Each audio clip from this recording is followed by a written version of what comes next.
네, 시청자 여러분 안녕하십니까. 주말 뉴스 BGM원입니다. 현대차가 올해 미국에서 연간 10만 대의 전기차, 사상 최대 판매고를 올릴 것으로 보입니다. 테슬라에 이어 두 번째 판매량입니다. 트럼프 당선 이후 IRA 변수 등이 등장했지만 아이오닉 9 등 신모델을 통해 이를 극복해 나간다는 전략입니다. 자, 미국 현지에서 김홍모 기자입니다. 뼈대를 이루는 차체 중심부에 배터리셀이 모여 평평한 바닥을 이룹니다. 배터리셀을 더하자 자연스레 덩치가 커지며 차급이 바뀝니다. 현대차의 아이오닉, 기아의 EV 시리즈에 탑재된 현대차 그룹의 전기차 전용 플랫폼 EGMP입니다.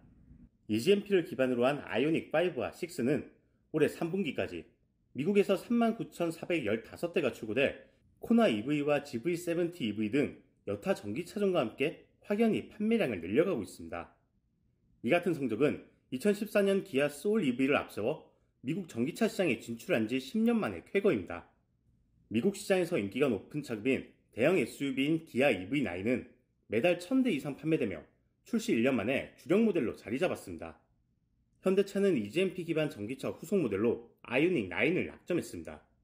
토요타도 30년 전에 그 되게 보수적인 픽업 트럭 시장에 이제 자기들 상품을 내놨을 때는 정말 그 소비자들이 반응을 하지 않았는데, 그럼에도 불구하고 진짜 몇십 년간을 이들이 이제 포기를 하지 않고 계속 공략을 하고 계속 지속적인 어떤 상품을 내다 보니까 이제는 그 소비자들의 마음을 얻게 됐고요.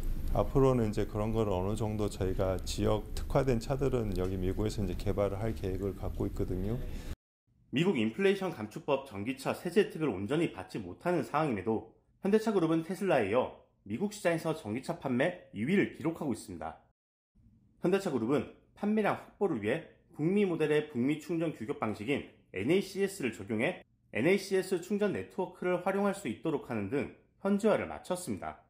바이든 정부의 인플레이션 감축법 폐기를 주장한 도널드 트럼프 전 대통령이 미국의 47대 대통령으로 당선된 만큼 전기차 세제 혜택 지원 정책의 축소가 예상되지만 현대차 그룹은 추이를 지켜본다는 입장입니다. 현대차 그룹은 메타 플랜트 아메리카를 통해 현지 생산 요건 충족에 따른 보조금 수령이 가능한 차종도 대폭 확대한다는 계획으로 향후 전기차 모델 연간 30만 대 이상 생산을 목표하고 있습니다. 팍스경제TV 김홍모입니다. 이번 주는 AI가 화두였습니다. SK가 처음으로 글로벌 빅테크 기업을 초청해 AI 서밋 2024 행사를 개최했는데 엔비디아, 오픈 AI, TSMC까지 등장했습니다. 배석원 기자입니다. 최태원 SK그룹 회장이 무대에 오르면서 SK 서밋 행사가 본격 시작합니다. 최 회장이 발표한 주제는 함께하는 AI, 내일의 AI. 엔비디아를 비롯한 글로벌 기업들과의 협력을 이어가고 있다는 최 회장의 말 한마디 한마디에 참관객들의 눈과 귀가 집중됐습니다. 제가 만나온 이 젠슨 황 CEO는 정말 진짜 엔지니어입니다. 어찌 보면 뼛속까지 엔지니어라고 얘기할 수 있는데요. 또 그냥 엔지니어가 아니라 한국 사람 같습니다. 빨리빨리 스피드를 강조합니다. 지난번 만났을 때는 HBM4 공급을 당겨달라. 얼마를 당겨달라는 거냐? 그랬더니 얼마를 당길 수 있느냐라고 나한테 물어서 글쎄 그거는 내가 대답할 수 있는 문제가 아니라 필요한 사람이 얘기를 해야 되는 거 아니냐? 그랬더니 6개월을 당겨달라. SK 하이닉스가 HBM을 생산해 엔비디아에 공급하고 최종적으로 TSMC에서 완제품을 만들고 있는 만큼 기업 간 협력을 강조했습니다. SK 하이닉스와 엔비디아 그리고 TSMC 3자 간의 협력을 통해서 AI 혁신을 이끄는 세계 수준 최고의 수준의 반도체를 만들고 있습니다.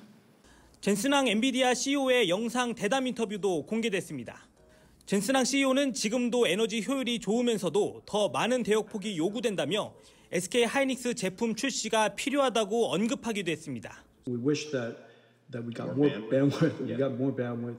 We wish we got more bandwidth with lower energy. So the roadmap that SK Hynix is on is super aggressive and is super necessary.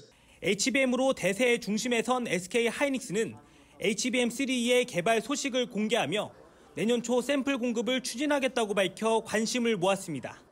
특히 이번 SK 서밋에는 챗 GPT를 개발한 오픈 AI 회장이자 공동 창업자인 그렉 브로크만도 방문해 AI 미래라는 주제로 대담하는 등 AI 기술의 현재와 미래를 조명했습니다. SK는 이번 서밋 행사 직전 4일간 SK CEO 행사도 진행했습니다. 최태원 회장은 2027년을 전후해 AI 시장의 대확장이 예고된다며 SK가 기회를 잡기 위해선 서둘러 운영 개선 사항 등을 완성해야 한다고 강조했습니다. 박스경제TV 배석원입니다. 유영상 SK텔레콤 대표는 이번 서밋에서 AI 인프라 구축에 1,000억 원을 투자한다고 밝혔습니다. 계속해서 김판수 기자입니다. SK AI 서밋에 기조연설자로 나선 유영상 SK텔레콤 대표. 차세대 AI를 위한 SK텔레콤의 접근법을 주제로 앞으로 SKT가 그리는 AI 비전과 글로벌 생태계 확장 전략을 발표했습니다. SK는 지역을 거점으로 한 AI 데이터 센터, 수도권의 GPU 애저 서비스, 전국 단위 엣지 AI라는 세 가지 축을 중심으로 AI 인프라 슈퍼하이웨이를 만들어 나가겠습니다. 2030년까지 아시아 태평양 최고의 AI 컴퓨팅 파워를 확보하고 전국 풀 커버리지의 AI 인프라를 구축해낼 것입니다. SKT는 오는 12월 판교의 AI 데이터 센터 테스트 베드를 구축하고 향후 100메가와트급 이상의 하이퍼스케일 AI 데이터 센터를 주요 거점에 설치할 계획입니다. 장기적으로는 이를 기가와트급으로 확장해 아시아 태평양 지역의 핵심 AI 거점으로 만든다는 구상입니다. 유 대표는 국내 AI 반도체를 중심으로 한 한국형 소버린 AI 계획도 밝혔습니다. 내년부터 총 1,000억 원을 투자해 신경 처리망 장치 팜을 구축하고 리벨리온 NPU와 SK 하이닉스의 HBM 등 첨단 반도체 기술을 결합한 KAI 생태계를 조성한다는 겁니다. SK와 국내외 다양한 AI 기술을 모아 대한민국 고유의 AI 인프라를 구축할 것입니다. 이를 위해 SK는 내년부터 총 1,000억 원을 투자하고자 합니다. 미국의 람다와 협력해 다음 달부터 GPU 클라우드 서비스를 시작하고 내년 3월에는 최신 GPU H200도 도입할 예정입니다. 이와 함께 전국 통신망을 기반으로 온디바이스와 AI 데이터 센터 간의 간극을 메울 수 있는 에지 AI 인프라를 구축해 보안과 저지연이 필요한 AI 서비스 제공을 강화할 방침입니다. SK텔레콤은 이번 서밋에서 AI 데이터 센터와 B2B 시장을 겨냥한 사업 모델을 발표했습니다. 회사는 올해 AI 솔루션 사업 매출을 600억 원 이상으로 삼고 있습니다. 박스경제TV 김판수입니다. SK AI 서밋 행사가 진행되던 날 삼성전자도 AI 포럼을 개최했습니다. 특이하게 비공개로 진행됐는데 위기의 삼성전자의 해결책이 제시됐을까요? 임혜정 기자입니다. 삼성전자가 공개한 삼성 AI 포럼 현장 사진입니다. 화면에는 한종희 부회장이 등장해 있고 행사장 내부는 참관객들로 가득 찬 모습입니다.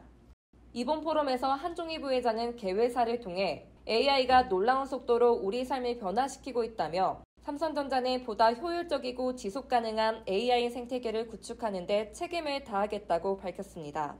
딥러닝 분야의 세계적 권위자인 요슈아 벤지오 캐나다 몬트리올대 교수와 지식그래프 분야 세계적 권위자인 이안 호룩스 영국 옥스퍼드대 교수, 얀루크 메타 수석 AI 과학자 겸 미국 뉴욕대 교수 등 글로벌 AI 석학이 기조 강연자로 나서며 AI 기술의 최신 연구 동향을 공유했습니다.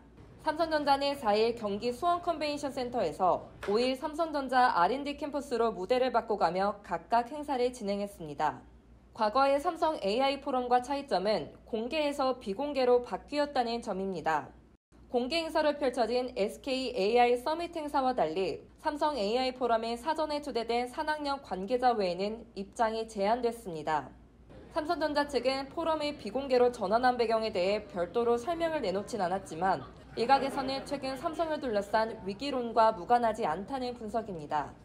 하이닉스의 HBM 반도체도 순두가 뺏겼고 좀 가전제품도 구독경제를 LG전자에 선점을 당했고 삼성전자가 내외적으로 큰 위기에 직면해 있기 때문에 이런 위기에 봉착했고 이런 것을 공개적으로 알리기 위해 좀 어려움이 있다.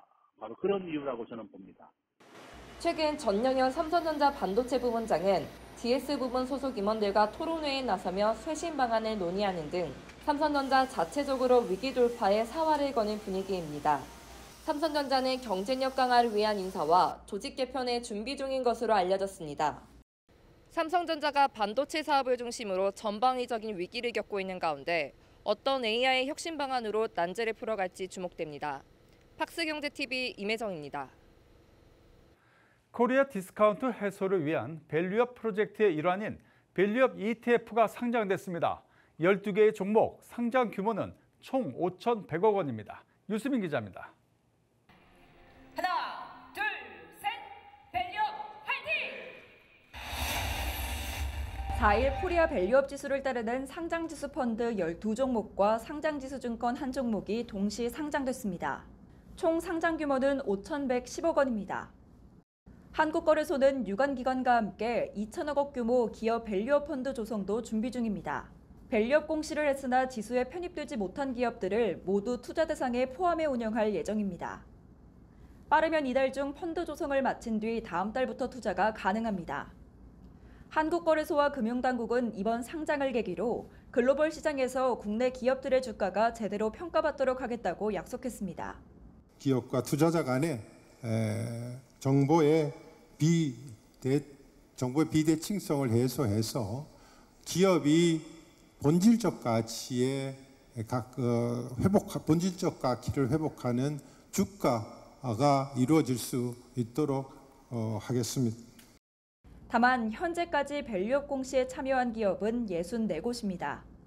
코스피와 코스닥 상장사 2,608곳 중 2.5%에 불과합니다. 한국거래소는 공시 참여율이 전반적으로 미흡한 수준이지만 최근 대형 상장 기업들의 동참으로 인해 참여 분위기가 확산 중이라고 설명합니다. 최근 거래소가 상장기업 대상으로 설문조사를 실시했는데요. 설문조사 결과 약 700개사가 밸류업 공시를 검토하고 있다라는 답변을 했습니다.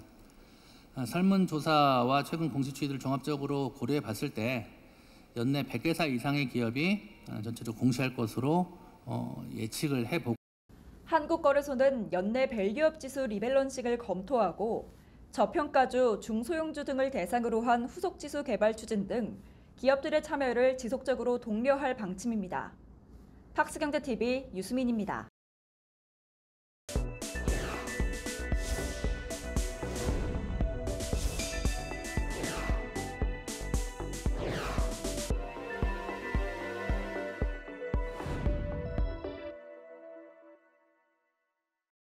HEM 파마가 코스닥 시장에 입성했습니다.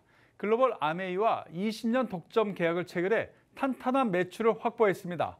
김효선 기자가 지오셉 대표를 만났습니다. 비즈 초대석입니다. 국내 유일 3세대 마이크로바이옴 기술로 사업화에 성공한 HEM 파마.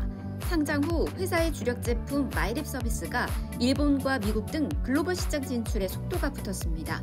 경쟁력과 계획 들어봤습니다. 시작은 위렐름 홀자펠 교수님이라는 독일인 교수님이랑 같이 공동 창업을 했고요.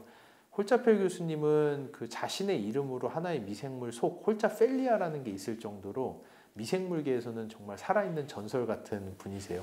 저희는 이 마이크로바이옴이 실제 산업에 활용되기 위해서 가장 필요한 기술이 무엇일까 봤을 때 대사체라고 하는 미생물이 만들어내는 신호전달 물질, 대사체라는 영역과 그리고 한 사람의 마이크로바이옴, 장내 미생물을 디자인하고 디자인한 대로 조절할 수 있는 3세대 기술, 피마스라는 기술에 주안점을 두고 개발을 했고요. 이 기술을 글로벌 아메이가 저희에게 20년 쌍방 독점으로 계약을 체결을 했고, 한국에는 마이랩이라는 제품을 출시해서 기존과 완전히 차별화된 나의 장내 미생물을 보고 디자인해서 나의 맞춤형 제품을 먹음으로써 나의 장내 미생물의 다양성을 높여서 유전적 다양성을 높임으로써 더 건강한 사람이 된다라는 그런 오브젝티브, 목표성을 가지고 제품이 출시가 되었습니다. 그래서 이미 국내에서는 저희가 예상한 거 이상으로 폭발적인 반응을 받고 있어서요. 한국 테스트베드 출시를 시작으로 이미 미국, 일본, 태국 출시 등을 현재 사전 조율을 많이 되어 있는 상황이고요. 매해 150%씩 성장은 하고 있지만 이제 7%이기 때문에 앞으로도 한국만 하더라도 성장할 룸이 상당히 크다. 플러스 글로벌 진출까지 준비가 되어 있기 때문에 저희 회사를 앞으로 끌고 갈 수 있는 양대 산맥 제품이라고 저는 생각을 합니다. 현재 일본 같은 경우에는 파일럿 연구가 다 끝난 상황이고요. 그래서 저희가 지금 시부야의 오피스 지점 설립을 이제 목전에 두고 있습니다. 미국이랑 태국도 이미 사전 조율이 많이 되고 있는 상황입니다. 총 160억 원이 공모 자금으로 들어올 것으로 예상이 됩니다. 이 자금 사용처에서 일단 제가 가장 주안점 두고 있는 것은 방금 말씀드린 그 글로벌 출시를 위한 해외 지사 설립 쪽에 많이 주안점을 두고 있고요. C사, 제약회사와의 현재 계약 구조 안에서 LBP라고 하는 미생물 신약 연구도 이제 공격적으로 하고 있는데 이러한 미생물 신약에 대한 생산, 시설 증대에도 약간 일부 사용될 예정입니다. 한 사람의 타임머신과 같은 거죠. 한 사람의 미래를 봅니다. 그리고 그 미래를 봄으로써 그 사람의 자연 치유력을 극대화시키는 우리 마이크로바이옴 기술로 그 병이 걸리지 않게 건강 상태를 유지하겠다라는 것이 저희 회사가 나아가고자 하는 방향입니다. PCB 전문기업 태성이 신제품 유리기판 설비를 개발했습니다. 현재 유력 고객사와 사양 미팅과 견적 과정을 진행 중이고 빠르면 연말 전에 수주 소식을 전할 수 있을 것으로 기대하고 있습니다. 배서훈 기자의 보도입니다. 김종학 태성 대표이사가 제품을 설명합니다. 태성의 신제품 글라스 기판 설비입니다. 기존 플라스틱 기판에서 유리 기판으로 변경된 설비로 100% 국산 부품과 기술력으로 만들어졌습니다. 플라스틱 기판 설비 대비 이물질이 적고 휘어짐 현상이 없는 것이 특징입니다. 유리 기판을 사용하는 만큼 설비 내부의 롤러도 고무 롤러를 사용해 안정성을 높였습니다. 이거는 지금 수평 설비의 일종이거든요. 근데 수평 설비 되다 보면 직선으로 자중과 하중을 받아서 무게에 의해서 유리는 클릭에 갈 수 있기 때문에 저희는 5도 틸트를 해가지고 자중해서 무게해서 이런 부분들을 최소화시킨 거죠. 태성은 정면기와 표면 처리 설비 등 각종 자동화 설비 제작 및 판매로 매출을 올리고 있습니다. 올 상반기 누적 매출액은 322억 원, 영업이익은 48억 원을 기록하며 전년 동기 대비 큰 폭의 성장을 보여줬습니다. 태성은 현재 유력한 고객사와 유리기판 설비의 테스트를 진행하고 있으며 빠르면 연말부터 성과가 나타날 수 있다고 전했습니다. 저희가 지금 빠르면 아마 연말 전에 아마 성과가 나오지 않을까. 우리가 이제 납품이라는 건 이제 2분기 빠르면 1분기고 늦어도 2분기부터 이제 납품이 가능하다고 현재 계획을 잡고 있습니다. 김 대표는 또 현재 유리기판 제작에 집중하기 위해 기존 수주받은 장비 생산을 모두 해외로 전환했다고 전했습니다. 그만큼 신제품 계약에 몰두하고 있습니다. 저희가 이제 3분기에 저희가 글라스 기판 개발해서 여기서 제작을 하기 위해서 기존 장비 오더를 전부 다 중국 공장에서 현재 생산하고 있습니다. 태성은 테스트 중인 고객사를 밝히진 않았지만 삼성전기와 LG이노텍 등 기존 국내 고객사가 주요 후보 기업으로 꼽히고 있습니다. 팍스경제TV 배성원입니다.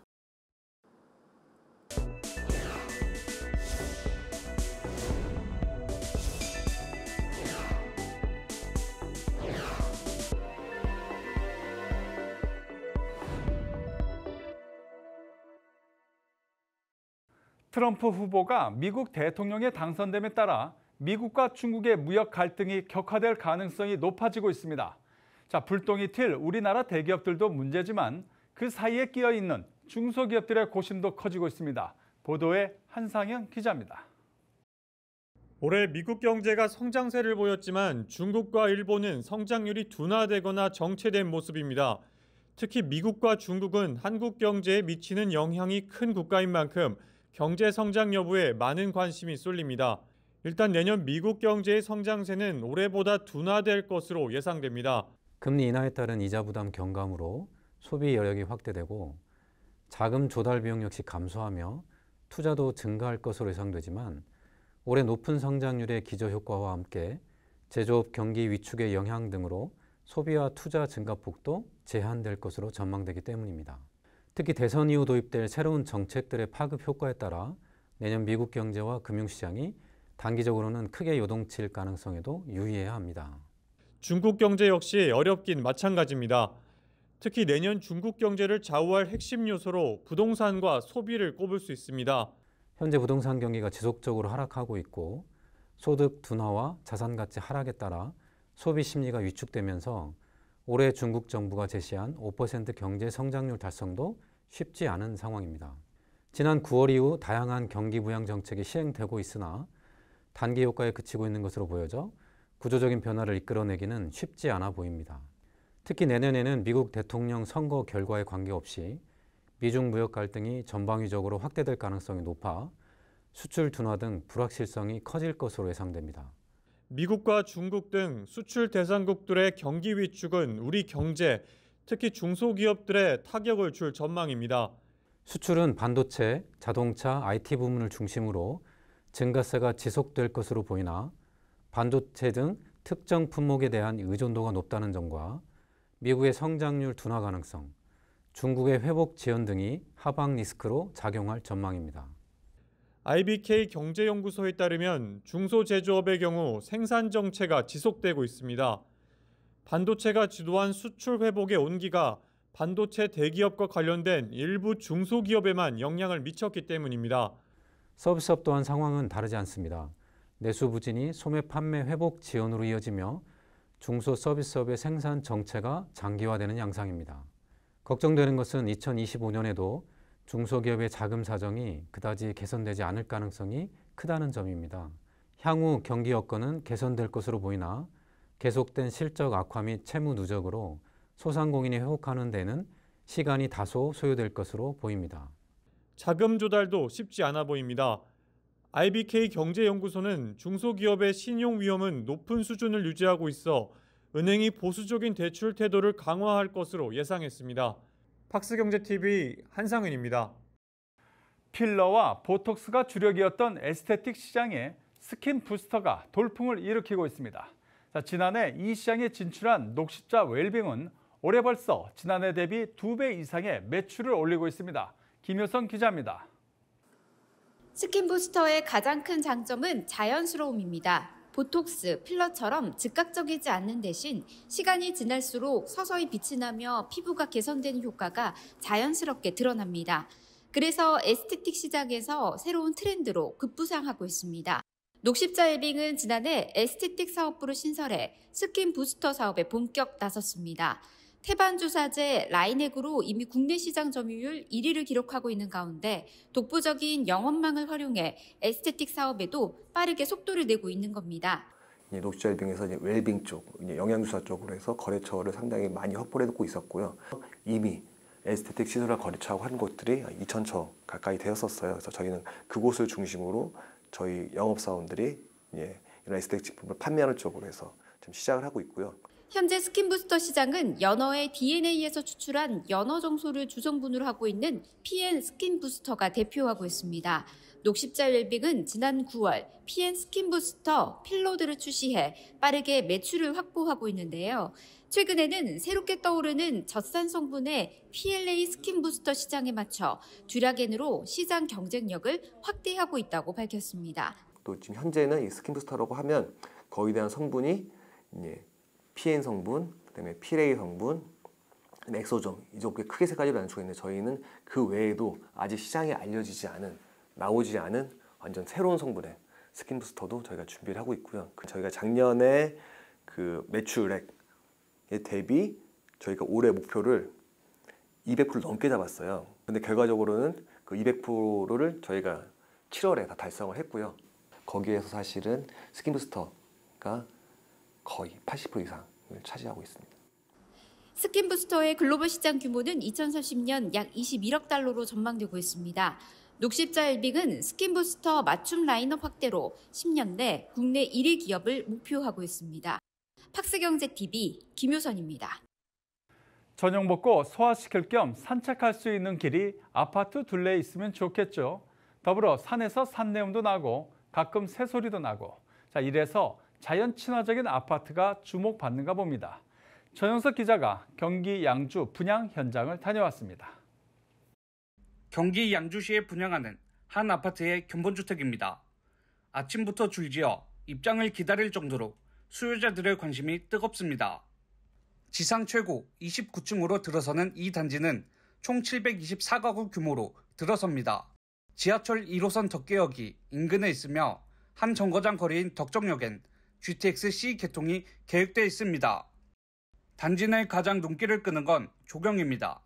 도락산, 불곡산으로 둘러싸인 숲세권 단지로 조성되며 아파트에서 산으로 이동할 수 있는 연계 등산로가 마련됩니다. 단지 내에는 숲속 오솔길, 황토길 등 총 8개 테마로 구성된 둘레길이 들어섭니다.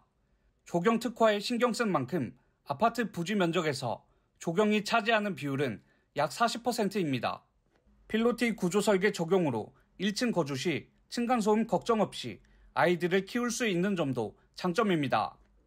7개 동 전부 1층 필로티 구조로 설계하다 보니 상대적으로 사생활 보호에 취약한 1층 세대가 없는 것이 장점이며 필로티 구조로 개방성이 우수하고 지면과 떨어져 있는 구조이기 때문에 통풍이 잘 되어 지면의 습기로부터 영향을 적게 받는 장점이 있습니다.